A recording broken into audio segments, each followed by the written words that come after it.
नमस्कार, black and व्हाईटमध्ये आपलं स्वागत। महाराष्ट्राचं राजकारण अधोगतीला जात आहे अशा स्वरूपाची सातत्यानं चर्चा होती आहे। हे आज जे चित्र उभं राहिलं आहे याची सुरुवात मात्र कुठून झाली? 2014च्या टप्प्यात हे वातावरण गढूळ व्हायला सुरुवात झालं, युती तुटली। मग त्यामागची कारणं काय होती आणि मग हे दररोज रसातळाला जाणं का होतं आहे हे जाणून घेण्याचा प्रयत्न करणं गरजेचं आहे। तेच जाणून घेण्यासाठी आज राष्ट्रवादी काँग्रेसचे वरिष्ठ नेते आणि भाजपचे माजी विरोधी पक्ष नेता राहिलेले एकनाथ खडसे आपल्याबरोबर आहेत। सर, खूप खूप स्वागत आपलं। नमस्कार। सत्तेबरोबर स्वार्थ वाढीला लागला हा फक्त भाजपमध्ये नाही, म्हणजे काँग्रेसमध्ये तेच दिसलं, भाजपमध्ये तेच दिसलं। भाजपचं काँग्रेसीकरण होतंय का? माझं व्यक्तिगत मत जर विचारायचं असेल तर भाजपचं काँग्रेसीकरण आता काँग्रेस आणि भाजपमध्ये काही अंतरच राहिलेलं नाही। याचं कारण असं आहे की भारतीय जनता पार्टीमुळे मध्ये जे पूर्वीपासून काम करणारे कार्यकर्ते होते ते कार्यकर्ते आता बाजूला गेले। भारतीय जनता पार्टीमध्ये आज जे कार्यकर्ते दिसत आहेत ते बहुतांश काँग्रेसचे जे पदाधिकारी आहेत, जे काँग्रेसचं वर्षानुवर्ष काम करणारे आहेत त्याच भाजपमध्ये काम करत आहे, किंवा जे अन्य पक्षांमध्ये काम करणारे आहेत तेच भाजपने आयात केले आणि भाजपमध्ये मंत्री केले, तंत्री केले। त्यामुळे आता विचारांचा प्रभाव राहिलेला, आम्ही या विचाराशी घट्ट राहिलो असं नाही आहे। आता काँग्रेसचे कितीतरी लोक मला सांगता येतील विखे पाटलांसहित की अशा स्वरूपाचे कितीतरी आज मंत्रिमंडळामध्ये आहे, ज्यांच्या विरोधात आम्ही लढलो, संघर्ष केला, रस्त्यावर उतरलो, गाडीभर पुरावे आमच्याकडे म्हणून आम्ही संभाजीनगरला, छत्रपती संभाजीनगरला घेऊन फिरलो। महाराष्ट्राच्या विधानसभेमध्ये मी सातत्यानं संघर्ष केला, देवेंद्रजींनी केला। आज ते आमच्या मंत्रिमंडळामध्ये सहकारी म्हणून आहे, माननीय अजितदादा पवारांसारखे। मग आता काय करायचं काय, म्हणजे आता कुणाला दोष द्यायचा आहे? आम्ही सर्वच त्या प्रकरणामध्ये दोषी आहोत, कमी अधिक प्रमाणामध्ये प्रत्येकाचाच त्याच्यामध्ये हा दोष आहे असं वाटायला लागलं, कुठेतरी कमी पडतो आहोत। आणि मग सत्ता येईल काही प्रकार सत्ता पाहिजे आम्हाला, मग आम्ही सत्तेमध्ये गेलोच पाहिजे, सत्तेमध्ये राहिलो पाहिजे। या भावनेमुळे तत्त्व सोडून दिले, विचार सोडून दिले, आचार सोडून दिले आणि त्यामध्ये फक्त सत्ता हे एकमेव ठेवलं आणि जो आहे त्याला स्वीकारणे आणि आहे त्याला आपल्या कार्य याच्यामध्ये स्वच्छ ठेवणे। म्हणजे वॉशिंग मशीन जसं म्हणतो आहे की आज आम्ही ज्यांच्यावर आरोप केले असे 15-16 मंत्री किंवा 15-16 लोक तरी आज भारतीय जनता पार्टीच्या बरोबर वरिष्ठ स्थानी काम करत आहेत, आणि ज्यांनी पाय घासले, ज्याला म्हणतात चपला घासल्या, उपाशीपोटी राहिले, गावोगाव फिरले, संघर्ष केला। मला आठवते की आम्ही लहानपणी म्हणजे ज्यावेळेस मी काम करत होतो, माझे अनेक फोटो आहेत लहानपणचे, की भारतीय जनता पार्टीचं कामाला ज्यावेळेस सुरुवात केली 80 साली, तर त्यावेळेस गावामध्ये मला चहा द्यायला कोणी मिळत नव्हतं।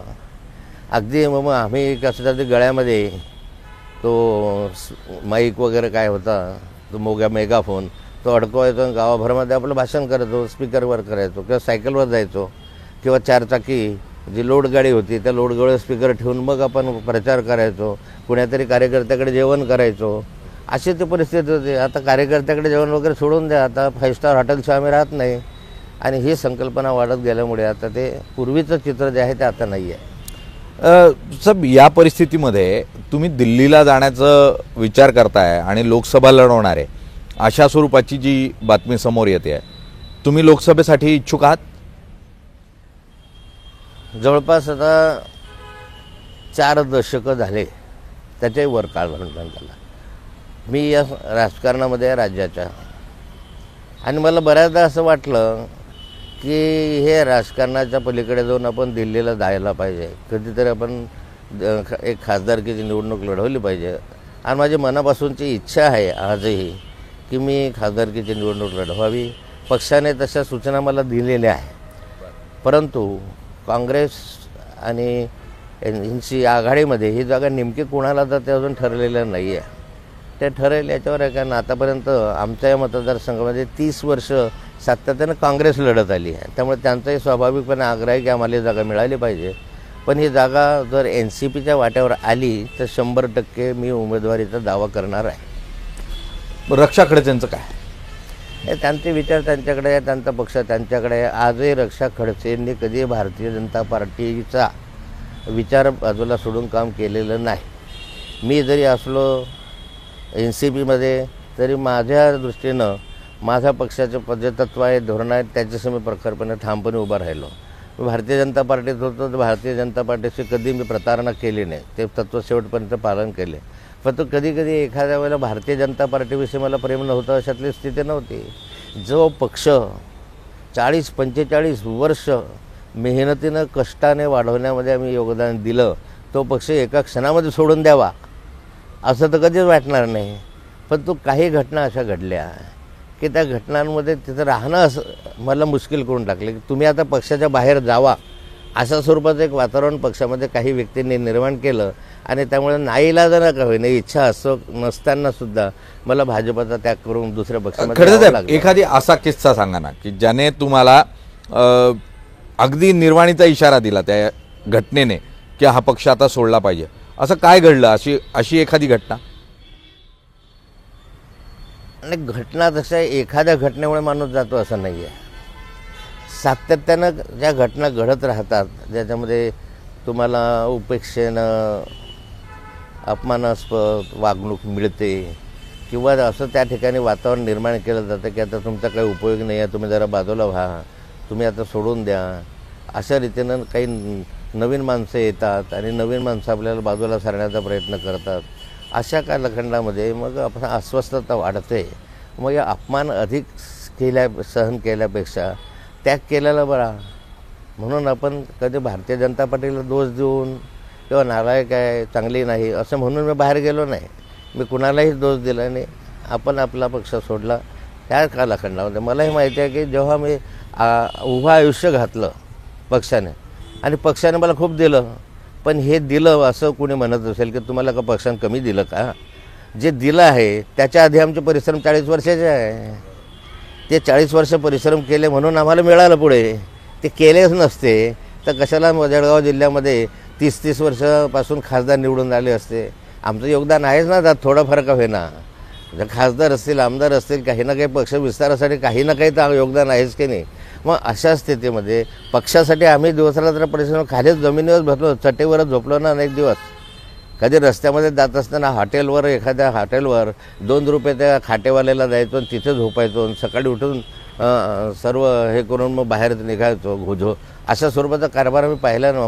मग करत असताना जेव्हा एखाद्या विरोधी पक्ष नेता म्हणून मी 5 वर्ष राहिलो, त्याच्या आधी मी भारतीय जनता पार्टीचा गटनेता म्हणून राहिलो आहे.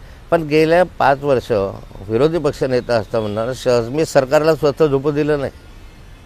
एक महाराष्ट्रामधलं वातावरण या सरकारच्या विरोधी निर्माण केलं की यांनी 70,000 कोटीचा घोटाळा केला, यांनी भूखंडाचे घोटाळे केले, यांनी हे घोटाळे, आणि त्यांना एका आरोपीच्या पिंजऱ्यामध्ये उभं करण्याचं काम त्या कालखंडामध्ये झालं.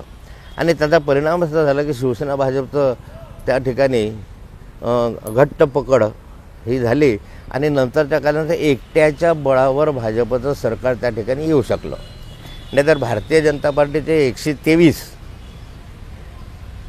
त्या कालखंडात विरोधी पक्षात असताना आले. आणि मग अशा वेळेस ज्या व्यक्तीनं परिश्रम केले, कष्ट केले, सिनियर म्हणून मी सर्वात मोठा सिनियर होतो, गोपीनाथजी मुंडे दिल्लीला गेलेले होते. आणि अशा स्थितीमध्ये माझी अपेक्षा होती की माझं मुख्यमंत्र्यांसाठी नाव यावं आणि आलं होतं. आलं नाही हे कोणी नाकारू शकत नाही. तशा सूचना किंवा संकेत वरिष्ठांकडून मला आधी दिलेले होते आणि म्हणूनच मी दावा केला. नाहीतर मी काही असं केला नसता कधी. परंतु तो माझा अधिकारही होता. नाही केलं तरी मला त्याचं दुःख नव्हतं. हे जे करणारे होते सगळे आमच्या पक्षातले होते, आमचे सहकारी होते. किंबहुना ज्यांना मी सहकार्य केलं, ज्यांना मी मोठं केलं, ज्यांना मोठं करण्यामध्ये म्हणजे मोठं आपण केलं असं म्हणू शकत नाही, पण त्यांना सहकार्य करून आपण आणण्याचा प्रयत्न केला. असे माननीय देवेंद्र फडणवीस साहेब होते की या ठिकाणी त्या ठिकाणी त्यांना गिरीश महाजन आहे, गिरीश महाजनांना राजकारणात आणण्यासाठी त्या कालखंडामध्ये माझी बरीच मदत झाली. अनेक लोक मला नावं सांगता येईल की भारतीय जनता पार्टीमध्ये या सगळ्यांना आणत असताना त्यांच्याकडून माझी अपेक्षा नव्हती. पण मग या परिस्थितीमध्ये, कारण तुमच्यावर भ्रष्टाचाराचे त्या काळामध्ये सत्तेत असतानाही तुम्ही विरोधी पक्ष नेते होते, त्यावेळेला ज्या पवारांबरोबर तुम्ही आहात त्यांनी तुम्हाला म्हटलं होतं की तुम्ही चिरीमिरी येता आणि मग तुम्ही सत्तेत आलात तर तुमच्या पक्षातल्या लोकांनी तुमच्यावर भ्रष्टाचाराचे आरोप करायला कमी केलं नाही. असं का झालं? पवार साहेबांनी ज्या दिवशी म्हटलं त्याच्या दुसऱ्या दिवशी पवार साहेबांवर आरोप मी केला. मी म्हटलं की तुम्ही सिद्ध करून दाखवा, एक विषय, एक नुसतं उदाहरण सिद्ध करून दाखवा की ज्याच्यामध्ये चिरीमिरी घेतली किंवा नाथाभानं तडजोड केली. पवार साहेबांवरच त्या कालखंडामध्ये मी आरोप सातत्यानं करायचो, पवार साहेबांवर करायचो. म्हणजे अजितदादा पवारांवर वगैरे 70,000 कोटी रुपयाचा घोटाळा सिंचनामध्ये झाला, हा आरोप आम्ही केला आणि तो लावून धरला. अनेक आरोप आम्ही केले, पण मग ते सिद्ध करू शकले नाही. मग नुसता आरोप करायचा एवढ्यापुरतं मर्यादित नसतं. दुसऱ्या दिवशी मी पवार साहेबांचं मला काढलं प्रकरण, दुसऱ्या दिवशी काढले. मी काय त्यासाठी घाबरलो होतो. मग चिरीमिरी घेतली असती तर इतके प्रकरण आले नसते आणि इतकं काही माझा प्रभाव राहिला नसता. एक विकाऊ एक अशा स्वरूपाची एक भूमिका राहिली असते राजकारणामध्ये, अशा अनेक व्यक्ती पाहिल्या. पण त्या कालखंडामध्ये जे काही झालं ते क्लेशदायक होतं. अशा मग आता अजूनपर्यंत आरोप का सिद्ध करता आले नाही तुम्हाला? नुसते आरोप झाले म्हणून मंत्रिमंडळातून काढणं हे कितपत उचित होतं? मग असं जर होतं की आरोप झाला म्हणून मंत्रिमंडळातून तुम्हाला काढा, तर मग आता अनेक आरोप झालेले तुमचे मंत्री सहकारी आहेत ना, मग त्यांना का घेता तुम्ही? एवढं जर स्वच्छ साधन सुचिता तुमच्याकडे होती तर नाथावर तर नुसता आरोप झाला भूखंडाच्या संदर्भामध्ये. आजही मी सांगते की भूखंडाचा माझा काही संबंध नाही. MIDCच्या त्या प्लॉटला आजही केस चालू आहे. त्याच्यामध्ये ज्या दिवशी खरेदी केली त्या दिवशी MIDCचं नाव त्याच्यावर नव्हतं, त्या व्यक्तीचं त्याच्यावर नाव होतं. मी महसूल मंत्री आहे, महसूल मंत्री म्हणून मला माहिती होतं की हा उतारा स्वच्छ आहे आणि अशाच कालखंडात ते घेतलं. पण षडयंत्र रचून त्या ठिकाणी बदनाम करण्याचा प्रयत्न केला. या क्षणापर्यंत तुम्ही केलं नाही. EDची तुम्ही माझ्यावर कारवाई केली, अँटी करप्शनची कारवाई केली, माझ्यावर सगळ्या जेवढ्या काही एजन्सीज आहेत या सगळ्या एजन्सीने माझी चौकशी केली. मग मला का नाही तुम्ही हे करू शकला, अटक करू शकला? पण खडसे साहेब, या परिस्थितीमध्ये मग जावयावर कारवाई झाली, त्यांना अटक झाली, अशी जी सगळी प्रकरणं झाली त्यावेळेला कुटुंबाची काय प्रतिक्रिया होती? नाही, कुटुंबाची प्रतिक्रिया असण्याचं काय? ज्यावेळेस तुम्ही आमच्या जावयाला जावई माझा येणार आहे, लंडनचा आहे, UKचा तो नागरिक आहे, त्याचा काही संबंध नाही. IIT मुंबईचा तो स्टुडंट आहे, म्हणजे IIT मुंबईचा झालेला आहे, MTech झालेला आहे. त्या काळात तो UKच्या रिजनचा एक प्रमुख म्हणून आज काम करत होता, आजही करतो. त्या कंपनीनं सोडलेलं नाही आहे. पण अशा स्थितीमध्ये जावयापर्यंत जाणं किंवा एखाद्या परिवारापर्यंत जाणं तुम्हाला सोपतं आहे? अरे तुम्हाला लढायचं, नाथापाशी मर्दासारखा लढायला तयार आहे, लढत आलेला आहे, संघर्ष करणारा माणूस आहे. पण जावयाला बोलवायचं, माझ्या मुलीला बोलवायचं, EDमध्ये रोहिणीताईला बोलवलं, EDमध्ये शारदाताईला नोटीस आली, EDमध्ये माझ्या बायकोला नोटीस आली. सुदैवाने या देशामध्ये एकमेव उदाहरण असं सापडलं की मी आणि माझी बायको यांना अटक न करता जामीन मिळाला. एकच उदाहरण आहे. मग असं का झालं? कुठे काही सापडतच नाही ना. तुम्ही शोधा. ते परवा म्हणत होते तुमचे जवळचे मित्र आहेत, सहकारी, माजी सहकारी, की तुम्हाला ते EDची अटक होणार म्हणून तुम्ही सारखे आजारी पडता आणि आजारी पडून रुग्णालयात जाता म्हणून. नाही, आमच्या सहकारी गिरीश महाजन बालिश माणूस आहे. त्यांच्यावर मला असं वाटतं की फार काही चांगले संस्कार झाले असतील असं वाटत नाही. एखाद्याच्या आजाराविषयी टिंगलटवाळी करणं हा खालच्या स्तराचा बालिशपणा आहे, मूर्खपणा आहे. एखादा माणूस आजारी पडला तर त्याला भेटीसाठी जायचं, त्याला सहानुभूती द्यायची संस्कृती आपली आहे. मग तो विरोधी असो, सत्ताधारी असो, दुश्मन असो. अगदी माननीय सुरेश जैन माझं कधी जमलं नाही. पण अशा कालखंडामध्ये काही प्रसंग आले तर दादांकडे मी गेलो. मी ज्यावेळेस आजारी पडलो, सिरियस आजारी होतो, त्यावेळेस माननीय पृथ्वीराज चव्हाण साहेब मुख्यमंत्री असताना माझ्या बंगल्यावर मला भेटायला आले. आम्ही जायचो. RR पाटील, मी मित्र होतो. बीच कँडीमध्ये RR पाटलाकडे कित्येक तास मी घालवले. माननीय शरद पवार साहेब ज्यावेळेस बीच कँडीमध्ये ॲडमिट होते त्या कालखंडामध्ये मी त्या कालखंडात पवारसाहेबांना भेटायला गेलो. आणि या ठिकाणी गिरीश महाजनांनी मला म्हणणं की हे चमकोगिरी आहे, हा खोटा हार्ट अटॅक आलेलाच नाही, हे सांगणं म्हणजे मला वाटतं की संवेदना नसलेल्या माणूस असे करू शकतो. आणि मग माझं अजूनही गिरीश महाजनांना आव्हान आहे की मी त्यावेळेस आव्हान दिलं होतं तुम्हाला की माझं जर खोटं असेल, माझा आजार जर खोटा असेल तर मला तुम्ही बुटानं मारायला या, आणि तो जर खरा निघाला तर तुम्ही चौकामध्ये उभे राहा आणि माझं आव्हान स्वीकारा. मग आता का नाही आव्हान स्वीकारत? जे सत्य आहे ते सत्य आहे. मला हार्ट अटॅकने मला कार्डियाक ॲरेस्ट झाला, माझं हृदय बंद पडलं होतं. जीवनामध्ये वरून खाली येणारा जो काही 70-80 लाख लोकांमध्ये एखादाच परत जो त्यातला मी माणूस आहे, म्हणजे पुण्यही आहे. पण मला वाटतं की हे फार अशा स्वरूपाचं हलकट राजकारण मी आयुष्यात कधी केलं नाही. सध्याच्या काळामध्ये इतक्या म्हणजे फक्त तुमच्याच पक्षात नाही किंवा तुमच्याच बद्दल नाही, म्हणजे चची भाषा, भची भाषा, फची भाषा, इतक्या खालच्या स्तरावरची भाषा महाराष्ट्राच्या राजकारणात वापरली जाते. तुम्ही 40 वर्ष म्हणजे सेनेबरोबर होतात, तुम्ही आता राष्ट्रवादी बरोबर आहात. काय वाटतं तुम्ही या सगळ्याकडे बघून तुम्हाला? नाही, पुलोद आघाडी म्हणून बऱ्याच पक्षांबरोबर काम करण्याची संधी मला मिळाली. नंतरच्या कालखंडामध्ये स्वर्गीय गोपीनाथजी मुंडे, प्रमोद महाजन साहेब होते, नितीन गडकरी साहेब आले. त्यांच्यानंतर ज्यावेळेस सरकारमध्ये आम्ही आलो, जनता पार्टीचे आमच्याकडे होते, शेका पक्षाचे आमच्याकडे होते, अशा अनेक लोकांच्या सहित सरकारमध्ये मंत्रिमंडळामध्ये काम करण्याची संधी आम्हाला मिळाली. नंतर काही विरोधी गेले, काही सत्तेमध्ये आले. पण कधी अशा स्वरूपाचं खालच्या शब्दामध्ये कुणाची अवहेलना नाही केली. म्हणजे आता तर असं वाटतं की काय चाललेलं आहे याचं दुःख आहे आम्हाला. त्यात मी काही दोषी असेल, मी नसेल असल्यातला नाही आहे. परंतु अलीकडची परिस्थिती तशी निर्माण होत गेली की आता तत्व बाजूला, तुमचे सिद्धांत बाजूला, तुमचं योग्य होतं संस्कार बाजूला, आणि आता अरेतुरीची भाषा असल्याशिवाय त्या ठिकाणी राजकारण संपत नाही आहे. आणि मला वाटतं की या महाराष्ट्राच्या संस्कृतीच्या दृष्टिकोनातून योग्य नाही आहे. या दृष्टीने एकमेकाचं बोलतो आणि त्याबद्दल सांगणं काही योग्य नाही आहे, आणि त्यामुळे चाललं आहे. सर, या परिस्थितीमध्ये म्हणजे आत्ता जे राजकारण तयार झालं त्याची मुहूर्तमेढ जी आहे ती मुळात तुम्ही विरोधी पक्ष नेते होतात, आणि भाजपनं सेनेबरोबरची युती तोडण्याचा जो निर्णय जाहीर केला तो तुमच्याकडून आला. तर तिथून आपण बघतोय की राजकारण गढूळ होत गेलं. मुळात त्यावेळीची परिस्थिती अशी काय होती की तुम्ही निर्णय घेतलात की उद्धव ठाकरेंबरोबर जायचं नाही, सेनेबरोबर जायचं नाही? असं आहे की हा निर्णय मी घेतला नव्हता. मुळात विरोधी पक्ष नेता म्हणून हा निर्णय मी जाहीर केला होता. या निर्णयाच्या संदर्भामध्ये भारतीय जनता पार्टीमध्ये जवळपास 2 महिने आधीपासूनच ही चर्चा सुरू होती. बरं. की युती ठेवायची का नाही ठेवायची. मग युती तर केलीच पाहिजे हा प्रवाह होता.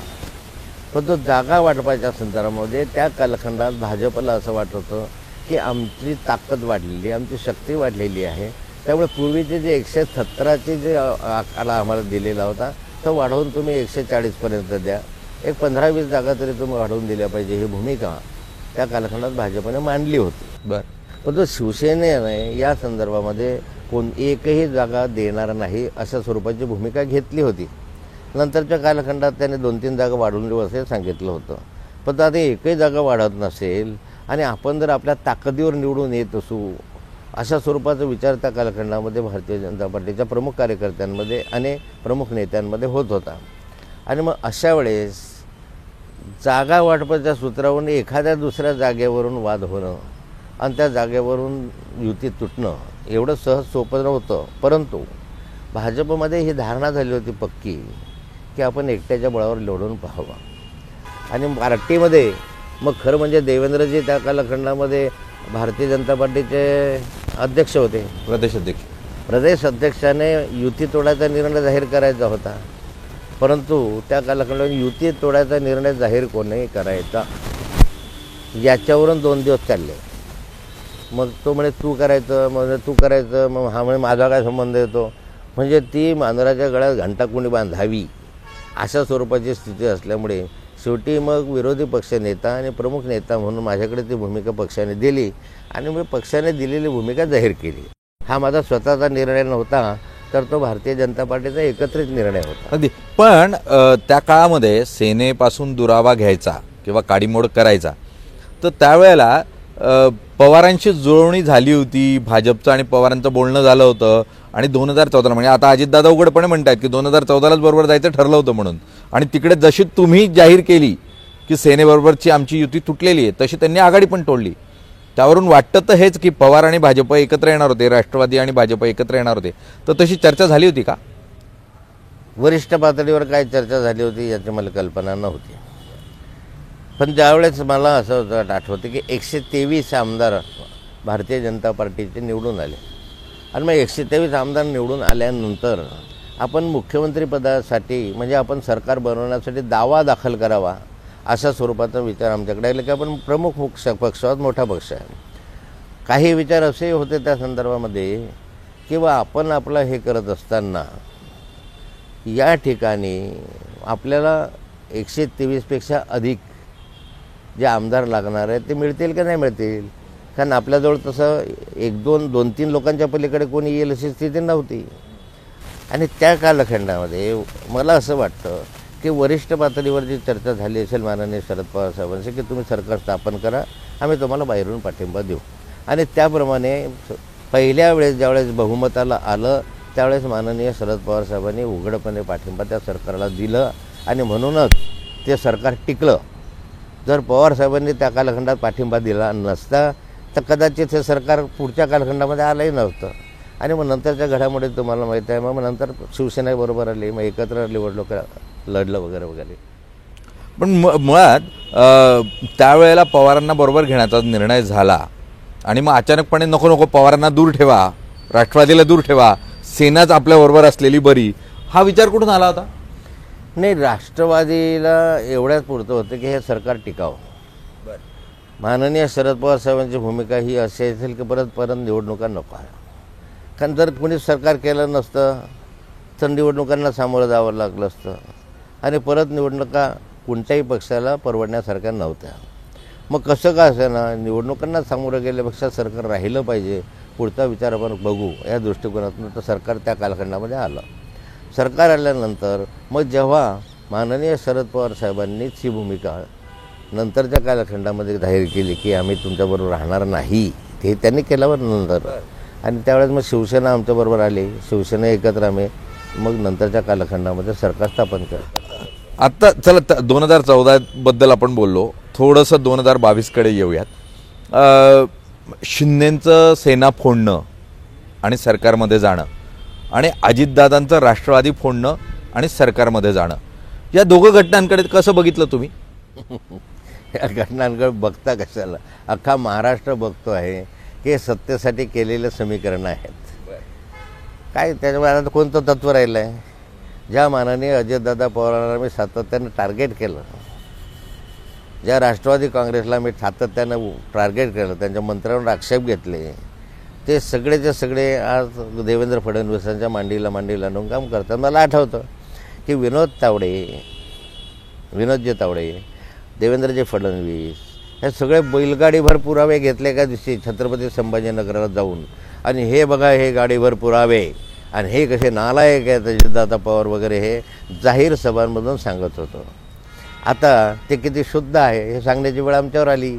म्हणजे तुम्ही सरकारमध्ये त्यांना घेतलं, राजकारणाची दिशाच राहिली ना. आता कोण कोणाचं हे समजत नाही ना. आता आज इकडे उद्या कुठे जाईल काही गॅरंटी याच्यामध्ये राहिली नाही, अशी राजकारणाची. नाही, पण तुमचा काही विचार आहे परत जर भाजपने तुम्हाला परत बोलवलं तर जाल भाजपमध्ये? हे बघा, भारतीय जनता पार्टीशी मी जे आहे, मला भारतीय जनता पार्टीशी कधी द्वेषही नव्हता किंवा मी कधी भारतीय जनता पार्टी या क्षणापर्यंत तरी भारतीय जनता पार्टीवर मी कधीही आरोप केलेले नाही. मी जे पक्ष वाढवला तो नालायक म्हणा अशी माझी मनस्थिती कधी होणार नाही. काही व्यक्तींविषयी माझा आक्षेप होता की माझा जो सरळ झाला तो देवेंद्र फडणवीसांशी क्रॉस झाला आणि मग त्याच्याबरोबर मग जे छोटे मोठे त्याचे काय म्हणतो मी, ते दुसरा शब्द माझ्याकडे नाही आहे, पण जे अनुयायी चांगल्या शब्दात म्हणायचे ग्रीष्म महाजन वगैरे सारखे, म्हणजे या लोकांनी मला टार्गेटेड करून मला जे बदनाम करण्याचा प्रयत्न केला, त्यामुळे मला भारतीय जनता पार्टीतनं वेगळं व्हावं लागलं, बाहेर जावं लागलं. कारण मला कोर कमिटीतनं बाहेर काढलं, मुख्य समितीत होतं त्याच्यावरून बाहेर काढलं, निवड समितीत होतं त्याच्यावरून बाहेर काढलं. बैठकांना जाणीवपूर्वक मी तिथं असताना मला तुम्हाला बैठकांना नाही आहे आमंत्रण असं सांगणं म्हणजे मला तर मेल्यासारखं व्हायचं ना. की हे सगळेच्या सगळे माझ्या पायाजवळ, म्हणजे पायाजवळ मीन्स गुरु म्हणून मी समजतो त्या कालखंडामध्ये, की आमच्याजवळ राहायचे. आज ते मला म्हणतं की नाही हो तुम्हाला आमंत्रण नाही आहे मीटिंगचं, म्हणजे जाणीवपूर्वक अपमान करायचा आणि मी बाहेर निघावं अशी परिस्थिती निर्माण करायची.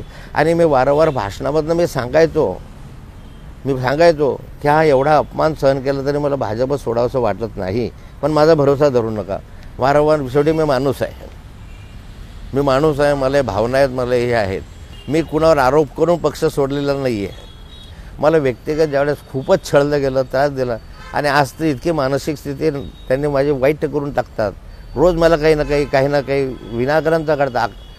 तुम्हाला सिद्ध तर काहीच करता येते, पण नाथाबोला छळणं हे एकमेवचा उद्देश जर असेल तर शेवटी मी मजबूत माणूस आहे, मी उभं केलेलं आहे, मलाही माहिती आहे आणि जर कर नाही तर त्याला डर कशाला म्हणून म्हणतोय. नुसत्या आरोपामध्ये मला काढून टाकतात तुम्ही आणि सगळे आरोपावाले तुम्ही पक्षामध्ये आज घेतात. हे कुठला त्यांचा नीती आहे, कुठली नीतिमत्ता लावली आहे तुमची?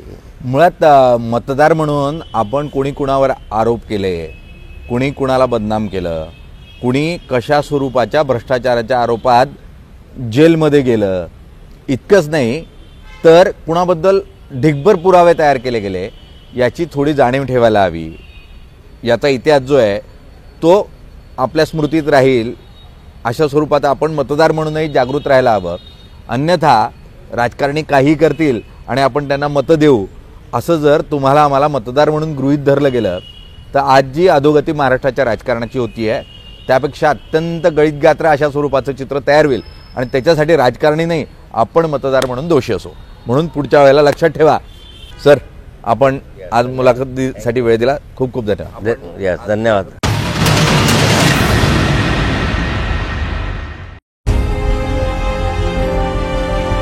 विकासाचा ध्यास म्हणजे